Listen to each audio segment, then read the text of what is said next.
وترى الشمس إذا طلعت تزاور عن كهفهم ذات اليمين وإذا غربت تقرضهم ذات الشمال وهم في فجوة منه ذلك من آيات الله من يهد الله فهو المهتد ومن يضلل فلن تجد له وليا مرشدا۔ اور آپ دیکھتے کہ جب آفتاب طلوع ہوتا تھا تو ان کے غار سے دائیں طرف جھک جاتا تھا، اور جب غروب ہوتا تھا تو ان سے بچ کر بائیں طرف ہو جاتا تھا، اور وہ نوجوان غار کے کشادہ حصے میں تھے۔ یہ اللہ کی نشانیوں میں سے ایک نشانی تھی۔ جسے اللہ ہدایت دے وہی ہدایت پاتا ہے، اور جسے وہ گمراہ کر دے اس کا آپ کوئی راہ دکھانے والا دوست نہ پائیں گے۔ یہ آیت کریمہ بتاتی ہے کہ دھوپ صبح و شام اس غار میں داخل ہوتی تھی، لیکن ان کے جسموں پر نہیں پڑتی تھی، اس لیے کہ اس کا دروازہ بائیں جانب سے کھلتا تھا۔ جب آفتاب اوپر چڑھتا تھا تو دھوپ دائیں جانب ہو جاتی تھی، اور غروب کے وقت بائیں طرف ہو جاتی تھی، اور ان کے اجسام غار کے کشادہ حصے میں آفتاب کی شعاؤں سے مامون و محفوظ تھے۔ نیز یہ آیت اس پر بھی دلالت کرتی ہے کہ ان صالحین کے ساتھ اللہ تعالیٰ کا یہ معاملہ ایک کرامت تھی کہ غار میں ہوا اور دھوپ پہنچتی تھی، لیکن دھوپ ان کے جسموں پر نہیں پڑتی تھی تاکہ دھوپ کی تمازت ان کے جسموں کو جلا نہ دے۔ الغرض اللہ تعالیٰ نے انہیں اس غار میں پناہ دے کر ان کے دشمنوں سے بھی بچا لیا، اور ان کے جسموں اور رنگوں کو سردی یا گرمی سے متاثر ہونے سے بھی محفوظ رکھا۔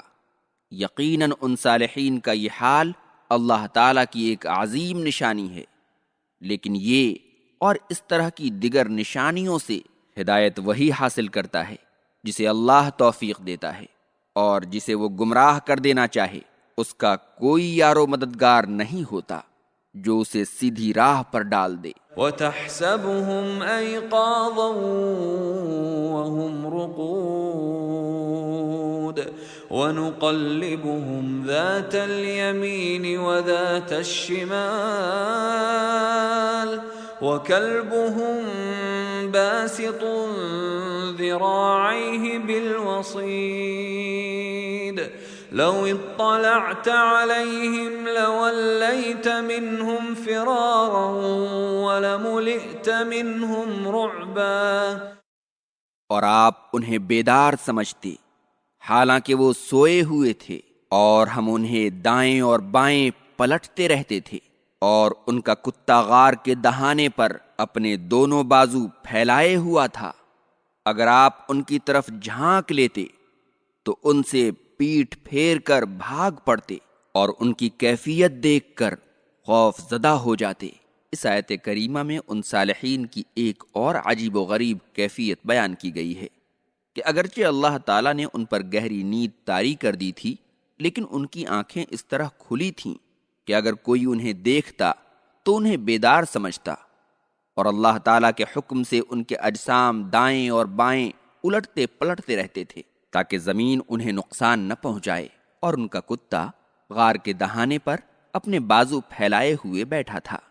ان کے ان تمام احوال و کوائف سے ایک ایسی کیفیت پیدا ہو گئی تھی کہ اگر کوئی قوی ہمت آدمی بھی انہیں دیکھتا تو اس پر رعب طاری ہو جاتا اور مارے ڈر کے بھاگ پڑتا۔ حافظ ابن کثیر لکھتے ہیں کہ اللہ نے ان کی ایسی کیفیت اس لیے بنا دی تھی تاکہ کوئی ان کے قریب نہ جائے اور نہ کوئی انہیں چھوئے، یہاں تک کہ اللہ کے علم کے مطابق ان کی نیند کی مدت پوری ہو جائے۔ وَكَذَلِكَ بَعَثْنَاهُمْ لِيَتَسَاءَلُوا بَيْنَهُمْ قَالَ قَائِلٌ مِّنْهُمْ كَمْ لَبِثْتُمْ قَالُوا لَبِثْنَا يَوْمًا أَوْ بَعْضَ يَوْمٍ قالوا ربكم أعلم بما لبثتم فابعثوا أحدكم بورقكم هذه إلى المدينة فلينظر أيها أزكى طعاما فليأتكم برزق منه وليتلطف ولا يشعرن بكم أحدا. اور ہم نے اسی طرح انہیں ایک بار اٹھایا تاکہ وہ آپس میں ایک دوسرے سے پوچھیں. ان میں سے ایک نے پوچھا کہ تم سب اس حال میں کتنے دن رہے ہو؟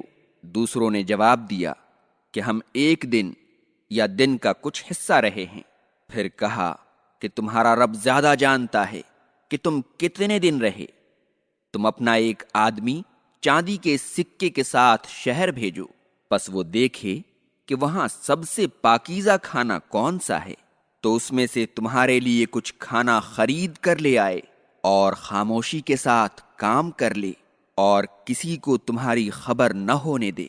309 سال تک سوئے رہنے کے بعد اللہ تعالیٰ نے انہیں جب بیدار کیا تو ان کے اجسام اور تمام اعضاء و جوارح حسب سابق بالکل صحیح سالم تھے. ان میں کوئی تبدیلی نہیں آئی تھی تاکہ وہ اور انہیں دیکھنے والے دوسرے لوگ اس بات کا ادراک کر سکیں کہ اللہ تعالیٰ انسانوں کو مارنے اور دوبارہ زندہ کرنے پر پوری قدرت رکھتا ہے، تاکہ وہ صالحین ایک دوسرے سے اپنی نیند کی مدت کے بارے میں سوال کریں. اور اللہ نے ان کے ساتھ جیسا اچھا معاملہ کیا اور جس طرح طویل مدت تک ان کی حفاظت کی، ان سب پر غور کر کے عبرت حاصل کریں. اللہ کی عظیم قدرت پر ان کا ایمان بڑھ جائے اور اس کا شکر بجا لائیں.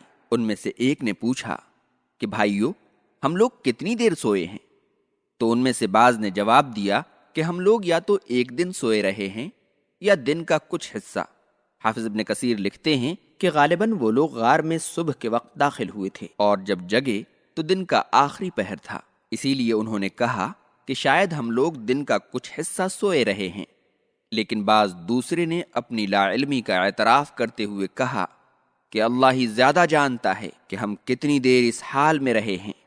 پھر انہوں نے روئے سخن دوسری طرف پھیرتے ہوئے کہا کہ ہم میں سے ایک آدمی ہمارے پاس موجود چاندی کا سکہ لے کر شہر جائے اور عمدہ اور حلال کھانا خرید لائے اور خوب محتاط رہے تاکہ اپنی کسی حرکت سے لوگوں کو اپنی حقیقت کا پتہ نہ دے دے، اس لیے کہ اگر مشرکین کو ہماری اطلاع ہو جائے گی تو ہمیں سنگسار کر کے ہلاک کر دیں گے یا اپنا مشرکانہ دین قبول کرنے پر مجبور کریں گے، اور اگر ہم ایسا کر بیٹھے تو عذاب نار سے کبھی بھی نجات نہیں پا سکیں گے اور کبھی بھی اللہ کی جنت میں داخل نہیں ہو سکیں گے.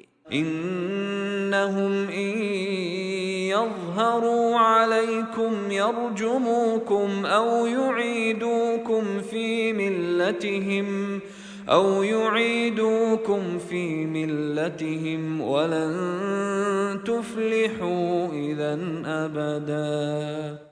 بے شک وہ لوگ اگر تمہیں پالیں گے تو سنگسار کر دیں گے یا تمہیں اپنے دین میں داخل کر دیں گے، پھر تو تم کبھی بھی کامیاب نہیں ہوگے. حضرت ابو ہریرہ رضی اللہ عنہ سے روایت ہے، رسول اللہ صلی اللہ علیہ وسلم نے فرمایا، اگر مجھے اپنی امت یا فرمایا لوگوں کے مشقت میں پڑ جانے کا اندیشہ نہ ہوتا تو میں یقیناً انہیں ہر نماز کے ساتھ مسواک کرنے کا حکم دیتا.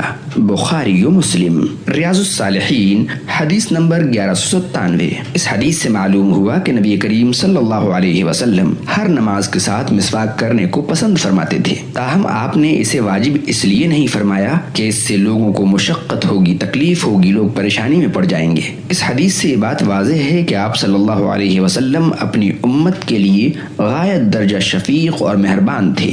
نیز یہ کہ مسواک نہایت پسندیدہ امر ہے، اس لیے ہر مسلمان کو کوشش کرنی چاہیے کہ زیادہ سے زیادہ مسواک کرنے کو اپنا معمول بنائے اور ہو سکے تو ہر نماز سے پہلے مسواک ضرور کرے. ظاہر سی بات ہے مسواک کا ایک بنیادی مقصد منہ کی صفائی ہے. آپ محفلوں میں ہیں، دوستوں کے پاس ہیں، ساتھیوں کے پاس ہیں، کسی عالم کسی بزرگ بزرگ کسی نیوکار کے پاس ہیں اور آپ کے منہ سے بدبو آ رہی ہے۔ جب نبی کریم صلی اللہ علیہ وسلم کو یہ گوارا نہیں تو آج کے معاشرے میں زردہ، گٹکھا، تمباکو، سگریٹ، بیڑی وغیرہ کا استعمال عام ہے، جس کے استعمال کرنے والے کے جسم تک سے بو آتی ہے۔ یہ تمام قبیح چیزیں، یہ تمام بری اور گندی چیزیں، اس سے اجتناب بھی ضروری ہے۔ اللہ ہماری اصلاح فرما دے۔ اور ایسی تمام چیزیں کل مسکر خمر کے ذیل میں داخل ہیں، یعنی ہر نشاور چیز شراب ہے، اور ان تمام چیزوں کے اندر نکوٹین پایا جاتا ہے۔ ایک تو اس کی وجہ سے حرمت، اس سے مختلف امراض ہوتے ہیں، اس کی وجہ سے حرمت، اس سے جو بدبو آتی ہے، اس کی وجہ سے جو بہت سے لوگ پریشان ہوتے ہیں، اس حیثیت سے اس کی کراہت۔ جہاں ہمیں اس حدیث کی روشنی میں نبی کریم صلی اللہ علیہ وسلم کی سنت مطہرہ پر عمل کرتے ہوئے مسواک کرنا چاہیے، وہیں دوسری ایسی چیزوں سے، ایسے چیزوں کے استعمال سے بھی اپنے آپ کو بچانا چاہیے جو چیزیں